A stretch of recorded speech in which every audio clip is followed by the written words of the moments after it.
Want to shop Walmart Black Friday deals first? Walmart Plus members get early access to our hottest deals. Join now and get 50% off a 1-year annual membership.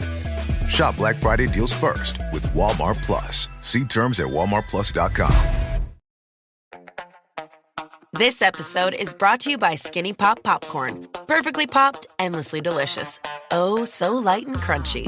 Skinny Pop Original Popcorn is the snack you've been searching for. Made with just 3 simple ingredients: popcorn kernels, sunflower oil, and salt. Snacking never felt or tasted so good. Perfectly popped, endlessly delicious. Give yourself permission to snack and pick up Skinny Pop Original Popcorn today.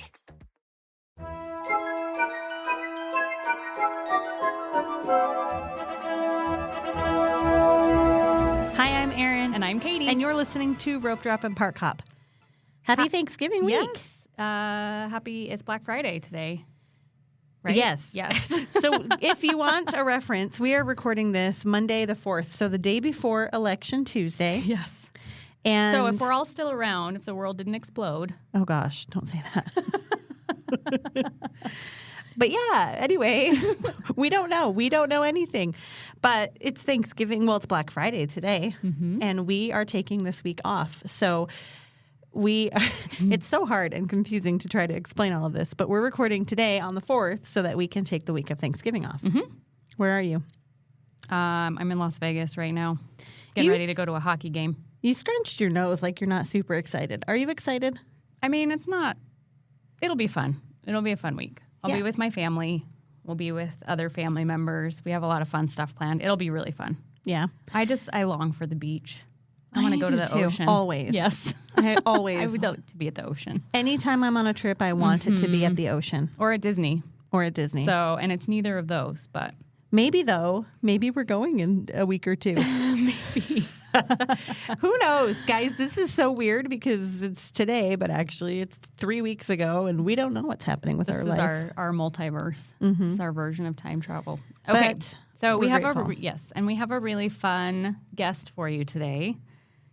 He's like our podcast bestie. Yes. Well, he's the very first person that actually reached out to us and made us feel like we could actually do this. And we will always, always, always be so grateful to him. Yes. So we have Lynn from the Sweep Spot. Yes. And he's our pal. We love him so much. So stick around for that. But let's read a review. Yep. This one is from Erin's friend Brandy.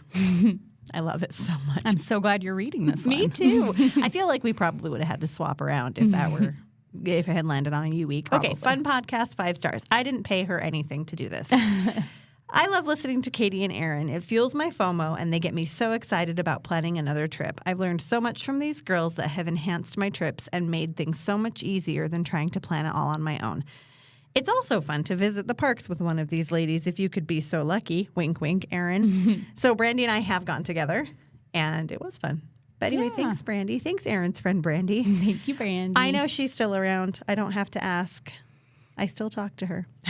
Very cool. Yeah, and happy Thanksgiving, everybody. We are so thankful for you guys, for being here, for listening to us. Yeah, for being our Disney buddies. For real. And for always just being super kind to us. We have a really great community, and we're just very grateful. We talk about it frequently. Yes, we do. And we hope that you're sticking around, and you're going to stick around longer, and it's a big thing. Super thankful for you guys. So thank you so much, and we hope that you have a great Thanksgiving, and you have so many things to be thankful for, and happy holidays, and we'll be back live next week. Yep. Katie will recap her Vegas trip. That's right. Well, that's what you were all waiting for, is a Vegas recap. What hockey game are you going to? The Golden Knights. I don't know who they're playing. Who are the Golden Knights? It's the Las Vegas team, and I don't even know if they're pro hockey or semi-pro. I'll have to look it up. I don't even know. Where do they play? I don't know. At the Sphere? No. Wouldn't that be cool? If they could put an ice rink down in the Bellagio? Yeah. That'd be so fun. Clear out the conservatory and put an ice rink down for games. Oh, the Bellagio fountains. Yes. And then, what do they have at hockey? Is it halftime? I think there's 3 periods. So how do they do that? So anyway, they could do a little fountain show in the middle of the game. Yeah. The hockey rink could go around the fountains. There you go. And then they could have an ice ribbon, and people could just freestyle skate around the hockey. Yeah.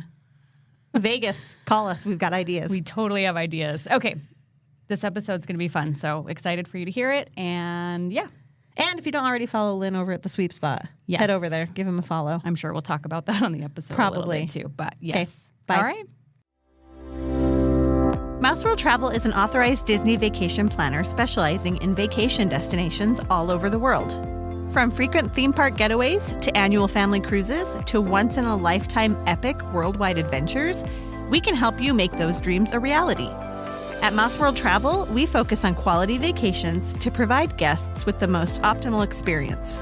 Our agents treat each trip as if it were their own, which means a special, personalized vacation just for you. Our agents provide concierge-level service during the vacation planning process, including offering recommendations to fit your family's needs, such as help choosing hotel or dining locations, suggesting add-ons or extras that we think your family might enjoy, offering tips and tricks to make the most out of your vacation, and answering questions to help you plan efficiently. Some of our more popular vacation destinations include cruise lines such as Norwegian and Royal Caribbean, all-inclusive destinations such as Sandals and Beaches, Universal Parks and Resorts, and of course the various Disney destinations, which include the theme parks, Disney Cruise Line, Adventures by Disney, and Alani. There's something for everyone, and no matter what type of vacation you're looking for, an expert agent at Mouse World Travel will help you get there.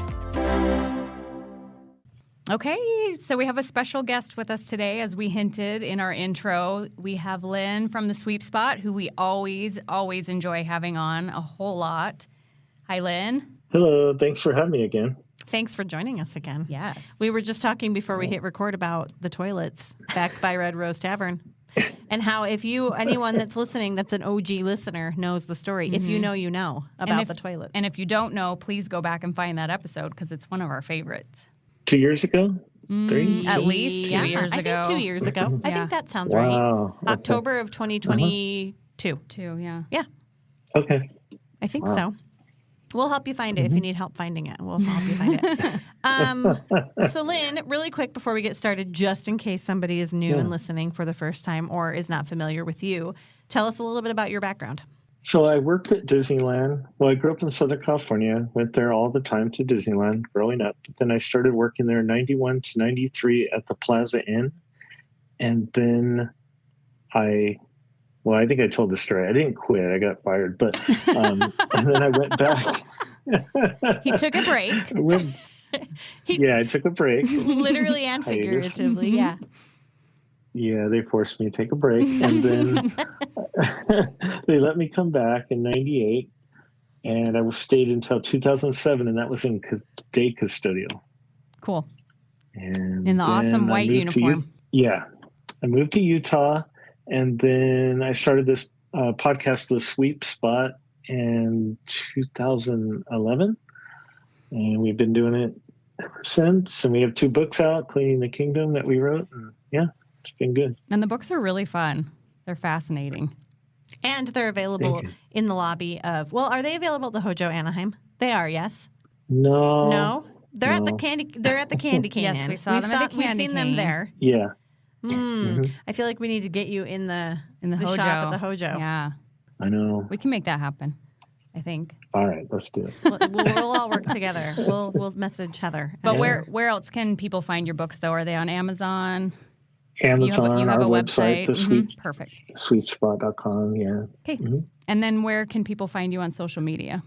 Instagram, I think it's the Sweep Spot or Sweep Spot. I think it's like the that. Sweep Spot. I can't remember. I think it's the Sweep Spot. Okay. I'm guessing if someone searches Sweep Spot, it's probably pretty easy to find. Yeah, that's probably the best place. Okay, all right. And then, of course, your podcast is just anywhere you listen to podcasts. So if you're listening here, wherever you're listening, go find the Sweep Spot. It's a great podcast. You guys have some of the best guests. You have some good guests on there. I can only dream. We've been really lucky. Yeah. Yes, you have. And who's the coolest person you've ever had dinner with? Dinner with? Tony Baxter. Like on the... Oh, well, yeah. I've been to Tony Baxter's house. You were trying to remember if you've ever had dinner with either of us. If I was hinting. I know. I wanted to say, wait. I don't... Fine. Who's the coolest person you've ever ridden Casey Jr. circus train with? Oh, let me see. You know Aaron. what? Fun story. So we read a review at the beginning of every episode, and this episode today, the review was from my friend Brandy, who was with me on that trip when we rode Casey Jr. together. Oh, yeah. Yeah, you That remember was Brandy, fun. the little one? Yeah. Yep, that was the review that we just read today. Anyway, way off topic. But it's all full circle, right? Well, that trip was fun because you surprised me when you were going to try to get a spot for was it the electrical parade at that time? Oh, probably. It's always the electrical parade. Yeah.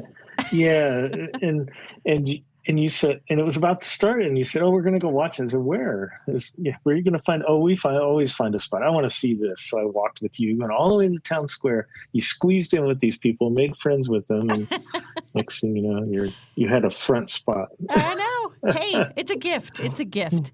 And also, we always say this all the time: talk to people at Disneyland. You make all sorts of great friends. Yes.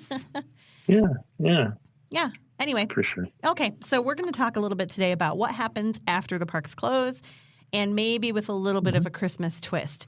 Now, you said that you were not an overnighter.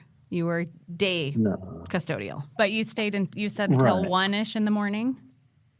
Yeah, So- 1:30 was about as late as we were So scheduled. just a little bit past closing most nights, right? Yeah. I get a lot of questions from people how quickly can Disney put up the Christmas decorations. So I feel like this is a really good way for people to understand kind of how it works. Yeah, it was a little different. So when I worked there, they had the real trees at the time, and they switched over just about the time I left, somewhere in there.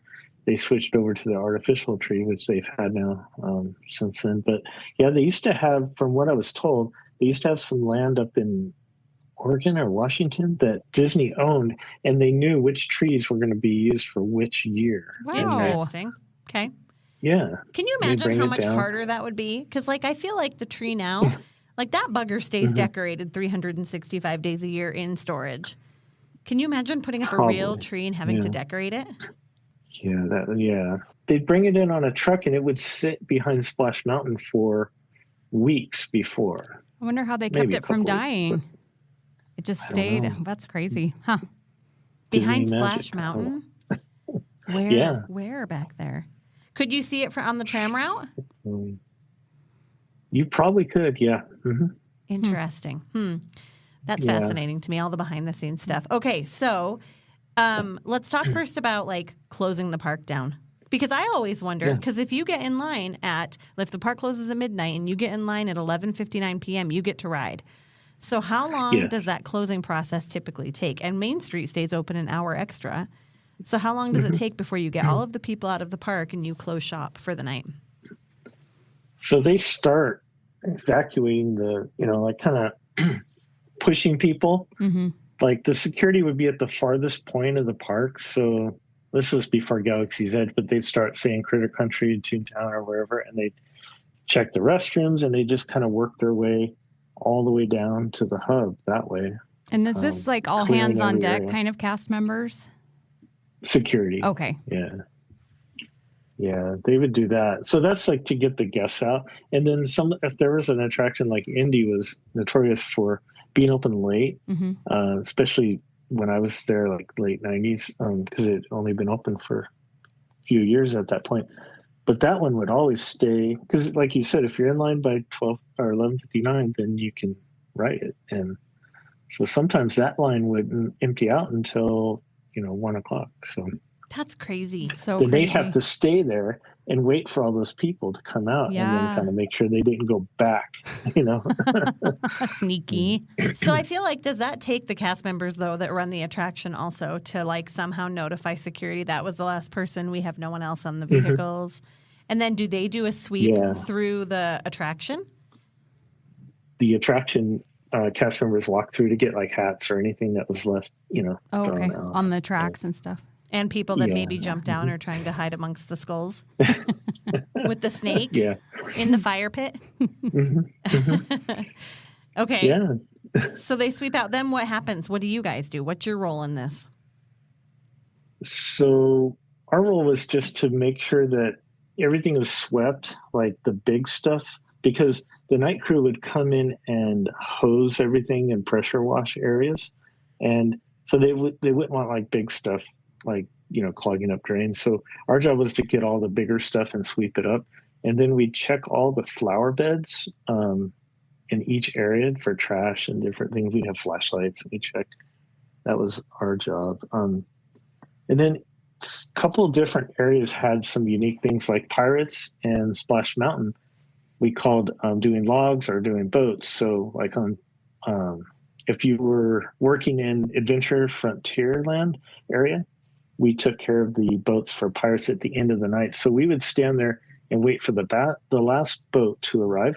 And then when they leave, then they turn on the show light, like the lights that are in the load area, so you could see better.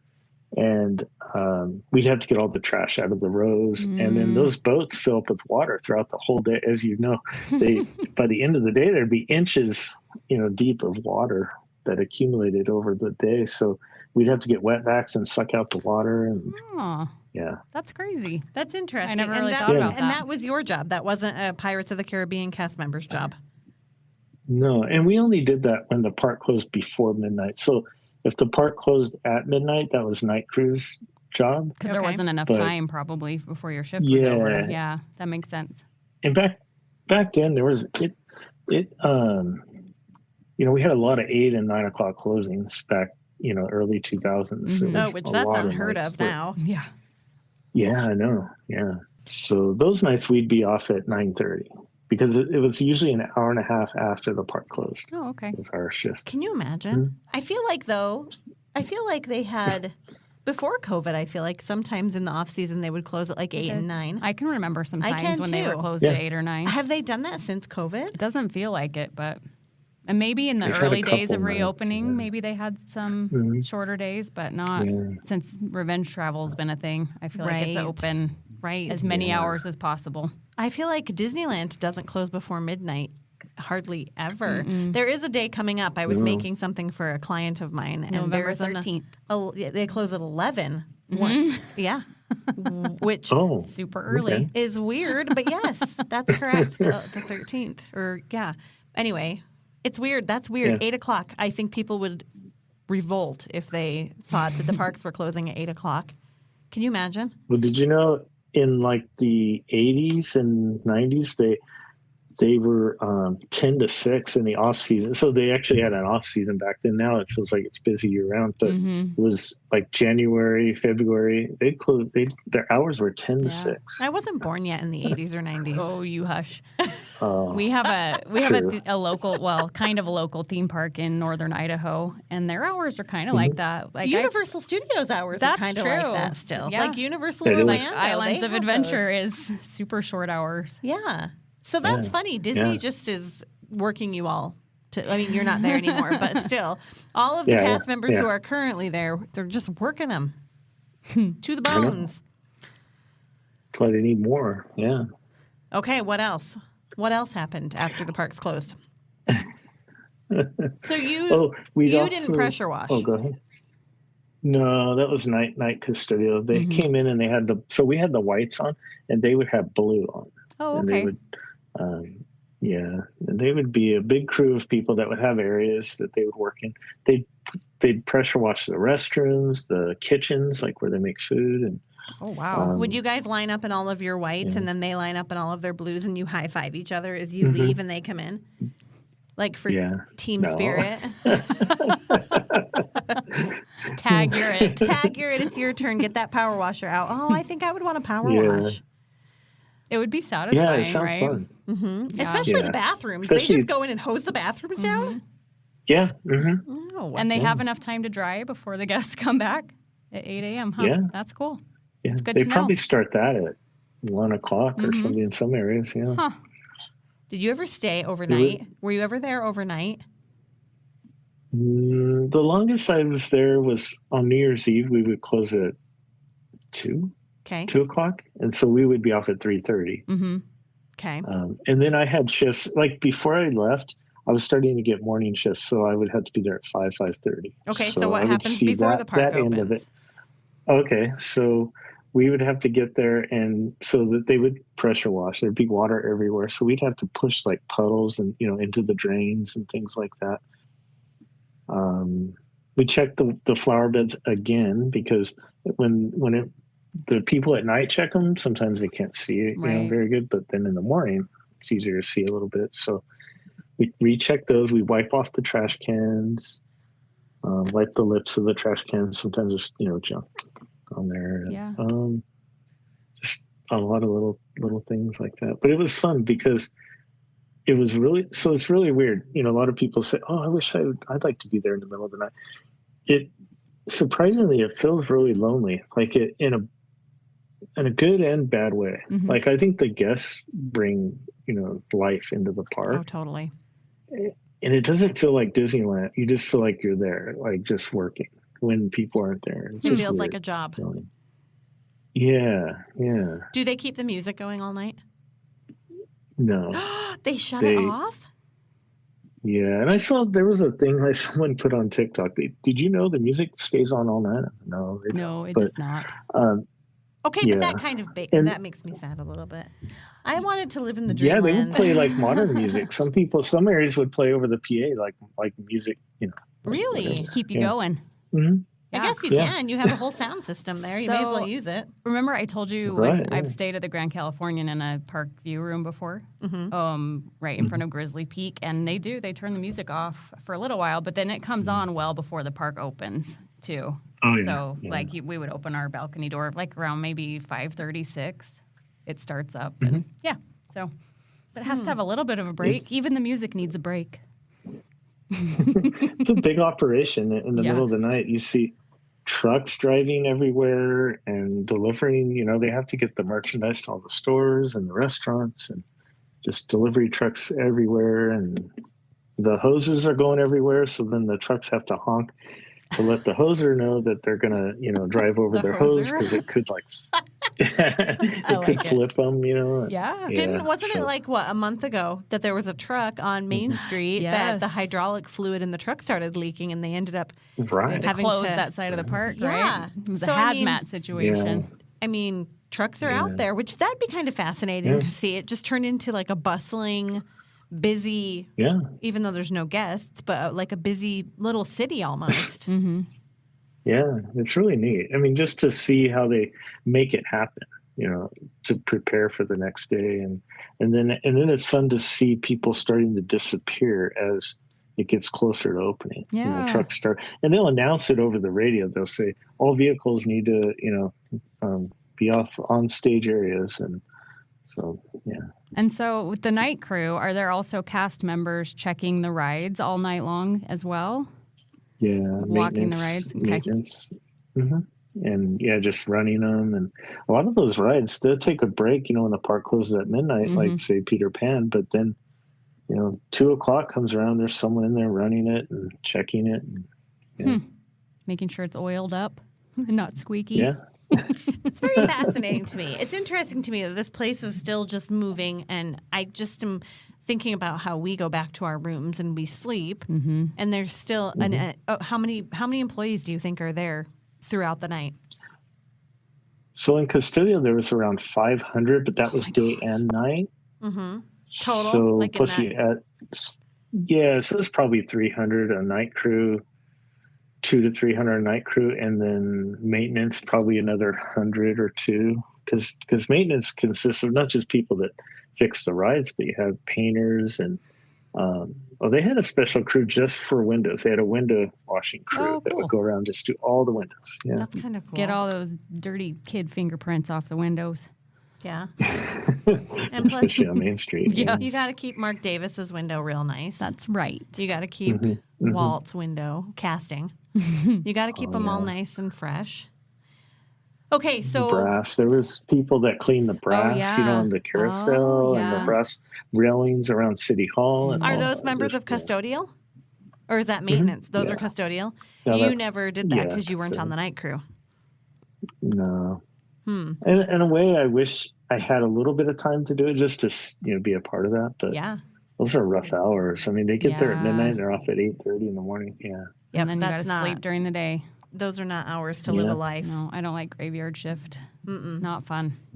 But thank goodness for those people that are willing to do it. And there's every time I walk the park, I think you know, like there's an army of people that have to make this happen and keep it so clean and tidy. And, you know, not all theme parks are like Disney. So I'm always super grateful for the cast members there. Yeah. So then, one thing that surprised me, you'd be surprised on, and it's kind of gross, but I don't know, just people. One of our jobs in the morning was we'd have to scrape gum. Oh, I was going to ask about that actually. How much gum did you scrape? One of those, what do they call those cups? Those red, like a solo cups. Mm-hmm. Yeah, some mornings I'd have that whole thing packed of gum. From where? Where do you find it? Just on the ground. We have scrapers on a broomstick with a scraper with a blade on it. That's and we gross. Just go walk around and that's just me in one area, say like New Orleans and Frontierland. That's disgusting. You know? That's super gross. Yes. I know. Why are people gross? Why would you just throw your gum on the ground? I don't understand. Especially at a place where they don't sell gum for the reason that they don't want it everywhere. Well, right. You think you'd be a little conscientious. Yeah. That's gross. Can you imagine working back in the day when smoking was allowed at the park? I did for a little bit, yeah. So were you cleaning up cigarette butts and stuff too? Yeah, and we'd have little fires in the trash cans because some people would, try to be polite and throw it in the trash can. Start a fire. They put it out on the lid. Yeah, so what we'd do in that case is we'd find a cup in another trash can that might have had some soda left in it. We'd go over and dump it on there. Hey, you work smarter, not harder. Yeah. That would have been kind of fun to watch the panic. Yeah. Of trying to find some liquid to throw on the flaming garbage. And hope that it wasn't someone's alcohol that they smuggled in. Right. Oh, true, yeah. It was never huge, but, you could see the smoke starting to come out the side. Oh, my gosh. Uh-oh. That is crazy. That's crazy. Yeah. Okay, so did you have a favorite area to work when you were working? The west side was my favorite. New Orleans and Adventureland. The west side is my favorite side of the park. And I think Tomorrowland obviously needs some love. So I mean, there's fun stuff over, but the left side of the park is it's just a good, nice area always. Mm-hmm.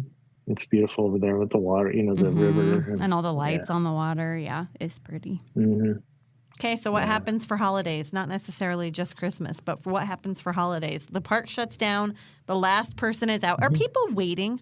Like, do you have people waiting backstage to get the all clear? That the guests are gone? Mm-hmm. Yeah. And, is it like in the movies? And then, doors start opening and people start filing out and trucks start driving? And, is it pretty harried? Yeah. Yeah. Yeah, there's, a lot of people. And the decorating, so they had a whole decorating crew. And that's another story that I did get an opportunity to do because I hurt my back. I don't remember. It was just before I left. So probably 2006, I want to say. Excuse me. And I hurt my back. And so what they do when they put you on limited work duties, so you do, because custodial is so physical, lifting and doing things, they would put us, say, in a store folding shirts or something. But they put me at the decorating department that's off, down Ball Road, about 2 miles away. And I'll tell you about it I'll tell you where it is later. But it's off Ball. It's in these warehouses, they're unmarked. It doesn't say Disney on it or anything. But they would come and pick me up every morning. I did this for about 3 weeks, and they'd take me to this. They'd blindfold me, and they'd take. No, just kidding. Dang it! I was ready for a really good story. No, but I did work there in this warehouse, and it was cool. It was like little Santa's workshop. They had all these people, and my job for 8 hours a day was tying bows and making ribbons and things that were going to be hung all throughout the whole resort. And then they had someone that would have strings of lights, and they'd check every bulb. What a tedious This was a job. year-round procedure. I get feisty if one light's out on my Christmas tree. I do. I throw them away and get new ones. I just get really mad. Yes. Can you imagine if that was they your throw away year-round the ones job? on Small It World. would be terrible. They do? Yeah, they throw them away. Because it's cheaper just to snip and throw them out than to wind them up and, these don't work, because they're out in the rain for I guess that's true.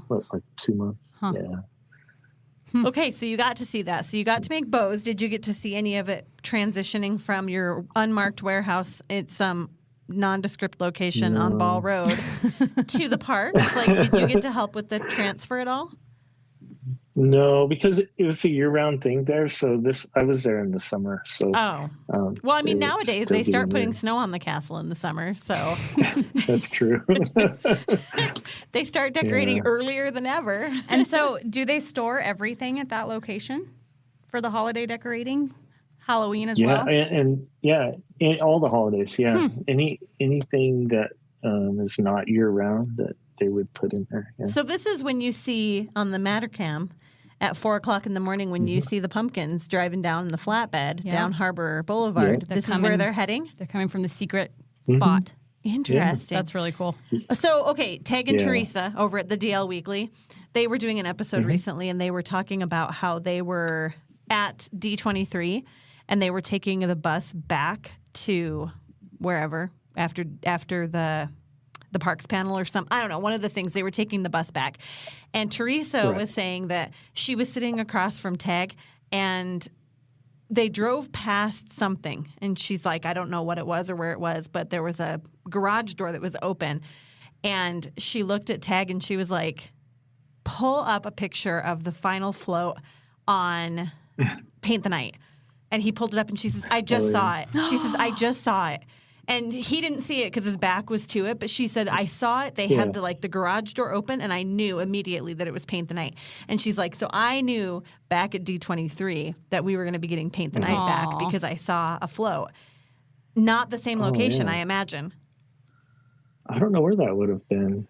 Well, they were coming from the Honda Center. So maybe on that south side I'm somewhere. guessing Disney probably has so much property down there that is just completely quiet. Nobody knows. Nondescript warehouse that they keep all of their stuff in. Paint the Night's probably been sitting there for years. Yeah, because they used to have more places to store all the parade stuff on, but then, they built Galaxy's Edge. Right. And Cars They lost Land. a lot of stuff. Okay, so here's another question. Speaking of Paint the Night, speaking of parades and things like that, do they come in and practice during the night too? Yeah. Did you ever catch any of that? They wouldn't do all the time, but as it got closer to the start of the parade, of a new parade, they would run it down Main Street a few times just to practice. That's kind of fun. But they would normally practice backstage the whole time. Okay. Yeah. So when they would run it for a dress rehearsal, they play it with the music, full volume and everything? Yeah. That's so fun. I want to go work. Fantastic. I've seen them do that. I want to go work overnight at Disneyland. I think that'd be fun too. Just 1 or 2 shifts. Well, and especially to see the ghosts, right? And especially to see the bathroom ghosts. Oh, yeah. The Victorian bathroom ghosts. That's funny. Okay, what else can you tell us about the prep and the close down? A lot of it is, so like I said, deliveries and things, dusting. I mean, all the things that you don't see them. So a lot of painting. I've noticed lately they've been doing a lot of painting even when guests are there now. And I thought that would have never happened back then. But yeah, you see a lot of work being done now in which I remember that not being a thing before the shutdown too. Yeah. I wonder why. I think because they have less time now. Because it's not closed at 9 o'clock. Like we were talking. Right. Yeah. Right. Do you think? Oh, they have divers. They have divers that go in Nemo, the subs and different places to get trash and other items out. Yeah. That's kind of fun. Do you think that not being closed, not having that off season, 9 Early o'clock closure. to 8 o'clock or whatever, do you think that could contribute to? Sometimes you see people complaining about rides breaking down frequently, or do you think that could contribute to maintenance? I think so. I've noticed a lot of stuff that's been light lenses and things that are a little dusty and dirty, and I wouldn't have seen that back then. But there's just not enough time. We would do stuff like that. Yeah, it's interesting. I've never really thought about that, but now that we talk about it, I remember those days when the parks would close at 8 or 9 in February. There was that off-season time, which maintenance could be done. Plus, I feel like that would kind of maybe, I don't know. I was going to say maybe that would make it so that closures for attractions weren't as long. You wouldn't need to close Big Thunder Mountain down for 6 weeks because you were doing some of the upkeep at night when you had time. Should they go back to that? Do we need to call Uncle Bob? I don't know. They see the money and the opportunities. I don't think they're going to. It's funny because the older we get, the less likely we are to stay till midnight anyway. So we'd be okay with it closing at 8 or 9. Yeah. Every single trip, this is us. As like the week is coming, we're like, okay, Saturday night, we are staying until midnight. We are going to close the park down. We're going to sit on Main Street and watch the people leave until there's nobody in the park. We're going to do it. Yeah. And we're in bed at 10 o'clock. Pretty much. I think we did stay one night late. I think we did pretty good last time. We did all right. Yeah. We also took some pretty big breaks during the day, too, though. We're getting old. That's the only way we could do it if we want to stay at least to 10 or 11 is we have to take a nap. Yeah. It's hard. It's hard work. What about like the kitchens? So you mentioned that they get, power washed, but is there a flurry of activity happening, like bread starting to bake earlier before the guests come in, that kind of stuff? Yeah. When I worked at the Plaza Inn, the main bakery for I want to say resort because it was just Disneyland and then Disneyland Hotel at that time. And but the main bakery was just behind Plaza Inn, and I got to work in there a few times, and that was fun. We got in at 3:00, and they'd start making cookies and things. Yeah. It was fun because they had these big mixing bowls, and I put in ingredients, and it was fun. That's way fun on a huge scale. I bet it smelled good in there too. Yeah. Oh yeah. Yeah. So fun. Cool. Do you ever regret getting fired from that one? Like, would you have liked to have stayed at Plaza Inn and done? No, you preferred custodial. It all worked the way it was supposed to, right? Yeah, because and you're staying at a restaurant. You're just at that restaurant. I was a busser for the most part, and they had like Plaza Inn still has it, right? The dishes, real dishes, and we'd have to pick all those up off the table and wipe the table, and I don't know, but custodial, we're all over the park. I've worked in every area in Disneyland Park possible. Yeah. So. I can see how that's more appealing for sure. Yeah. And when you work at Plaza Inn as a busser, you don't necessarily get a tip unless someone forgets their money on the table. Oh, we talked about that on our episode last week. Yeah. We saw that happen. We got tips sometimes. That's good. Did you? But we're not supposed to. Yeah, we weren't supposed to. Even a custodial people, when I was on restrooms cleaning, they would ask, they try to give me a tip. People from other countries have different. Oh, that's nice. That's because American tipping confuses a lot of people. Yeah. They probably think they have to tip everybody. I have a family that by the time this airs, they'll be long home, but they're from Australia, and they head home tomorrow. And she asked me, she was like, tipping, what do I need to do for tipping? And I was like, oh, well, just sit down. So you're fine everywhere else. Yeah. But that's hard to explain. It is hard to explain. We should do that sometime where we should just take like gifts. What is it, 3 times? Is that what the rule of thumb is? That if somebody pushed it towards you 3 times, you could finally accept it? We should take some sort of gifts. What would be your favorite gift to receive if you were back there again? I don't know. Did you have people give you things other than money? Yeah, some lady that was a regular. She would always bring us cookies, little bags of cookies, and hand them out. Yeah. Did you ever see her kitchen? Was her kitchen power washed? Was her kitchen clean enough to be handing out no, cookies? Probably not. But that's very thoughtful and very sweet. Yeah. Potlucks make me nervous. Because I'm trying to think, like, if I was a cast member, what kind of a little trinket would be meaningful? I don't know. Gift cards. Yeah. Could you give a gift like a card? restaurant gift card? Yeah, or like a Disney gift card. Yeah. That'd be perfect. Hand them a churro while they're sweeping. They'd love that. Oh, a thing of popcorn, because that's your favorite, right? When you're and then the custodial member says, no, thank you. And you say, no, please take it. And they say, no, thank you. And then you say, no, here, please. Time number 3, please take it. And they have to take it. 2 more times. Oh, man. Oh, that popcorn. I can't even imagine. Honestly, though, let's talk about that. Popcorn, I mean, really, let's be fair. Popcorn probably kept you employed for a few of those years.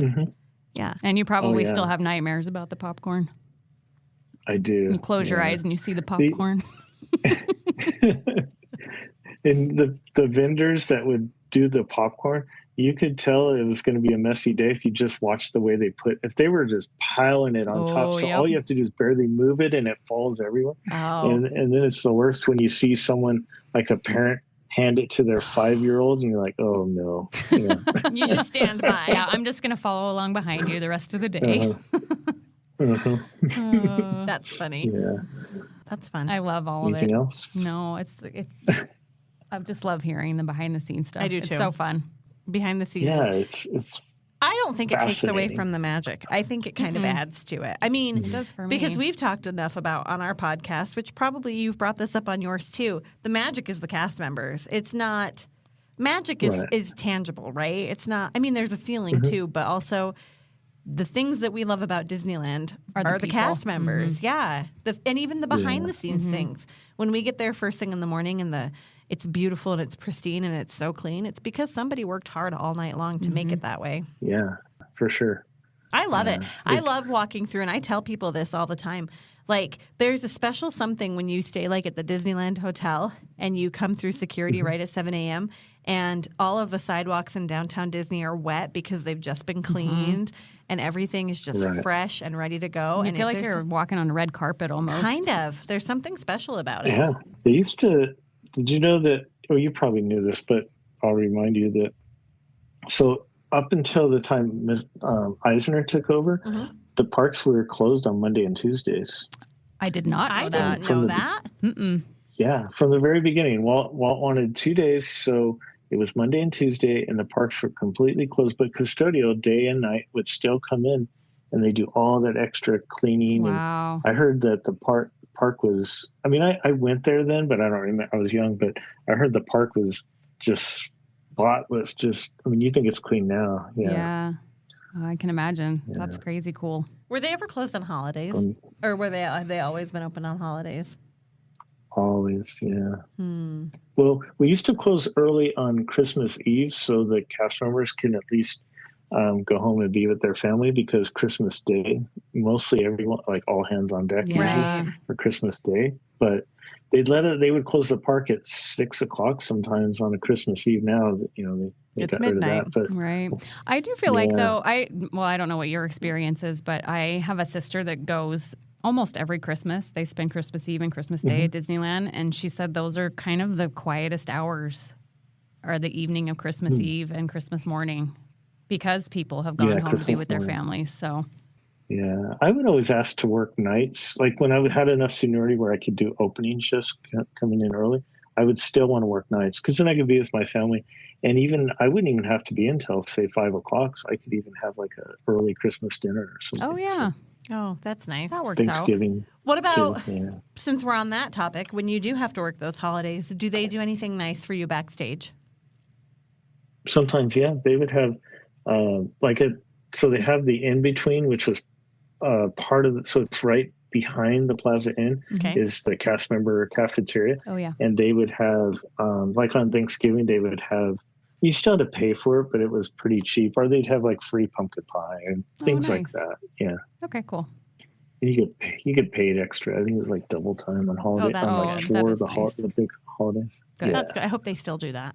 Yeah, and when you get a pen, I have a whole bunch in my garage, but you get a pen, not a button. Now I think you get a button, but they'd have pens that would say like Thanksgiving 2010 or whatever. That's fun. I bet you could sell those for some pretty good money on eBay. Yes. Some people have, yeah. Well, Lynn, thanks for joining us. Happy Thanksgiving. Yes. This is going to be our Thanksgiving week episode. So happy Thanksgiving to you and yours. My birthday is that week. Oh, I was born on the 25th. I was born on Thanksgiving, but it rotates around. That's fun. Yeah. My son is born on the 28th, so his birthday is on Thanksgiving this year. So that's fun. Thanksgiving babies. Right. So you kind of rotate. You rotate through. Yep. Yeah. Well, happy birthday. Happy birthday, happy Thanksgiving, and happy holidays to you also coming up. And before we hit record, we told Lynn that he needs to join us in February for the Gumball Rally. So head over to his social media and give him a nudge. Put some pressure on him. Yeah. We'll see. Okay. Thanks for having me, though. You've got plenty of time to plan. I do. Anytime, though. Invite me anytime. Yeah, we love having you on. Thank you so much. Yes, you're one of our very favorites. You're one of our podcast besties, so we appreciate it. Thank you so much. And we're thankful for you. We told you that. Thank you.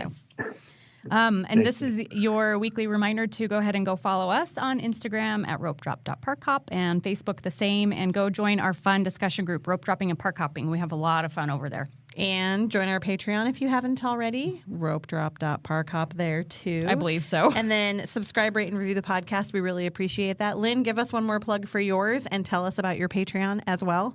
The Sweep Spot is the podcast, and the Patreon is the Sweep. Like, you can search the Sweep Spot at Patreon, or our website has a Patreon link there. But yeah, we have some cool perks for Patreon members. So yeah. Cool. Yeah. Cool. Patreon's a fun place to be. It is a fun place to be. Yeah. Go support your creators. Yep. Okay. All right. Happy Thanksgiving, everybody. See you next week. Bye. Bye.